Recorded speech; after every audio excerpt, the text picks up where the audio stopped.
this was kind of a brainchild of Larry Chu and John Stafford and myself. We had a little meeting a couple years ago, and he said, how could we involve people from the conference in some sort of a IDEO experience or some sort of a workshop? And he also said, and we would like some of the e-patients to be involved too. So out of that little discussion, it just took us kind of a short period of time, a few minutes to come up. Well, let's have the patients be kind of at the center of a little design team, and have all the people that are attending and an IDEO coach work on problems that are very near and dear to that particular patient. So all the research is done with that patient, and then throughout a day you try to keep understanding if you're on the right track, because the person you're designing for is sitting in the group and helping design.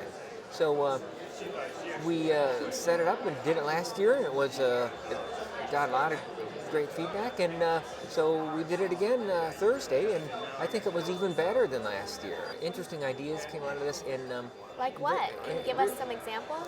Patient-doctor communication, which is a kind of a perennial problem. You have a few minutes with your doctor.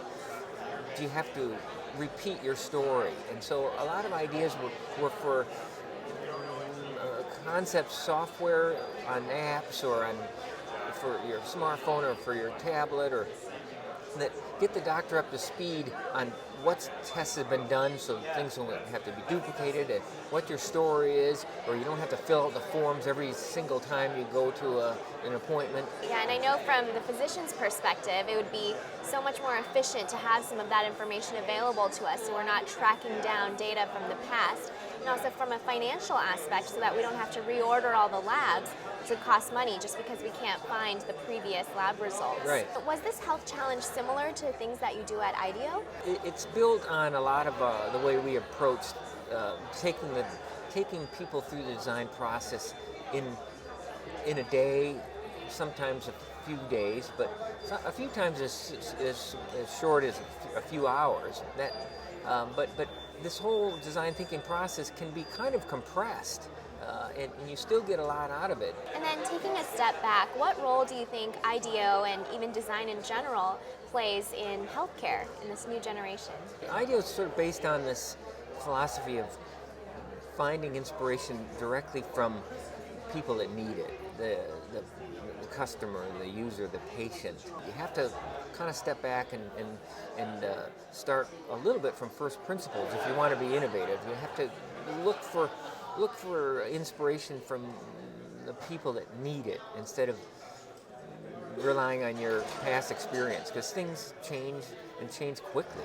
And it really goes along with the whole cultural shift of bringing the focus back onto the patients and what the patients really need, and tailoring our efforts to what they actually desire and the challenges that they face. Yeah, well, and this conference is like that philosophy on steroids here. I mean, it's just they radically put the patient front and center, and then they give the patient a voice like I've never seen. And I've heard at least 3 or 4 physicians say this in one form or another, like, I have a newfound appreciation for the voice of the patient, what they're thinking, what they're saying, which is amazing, because many of them have had decades of listening to patients, or trying to serve patients. So something about this particular conference seems to have struck a chord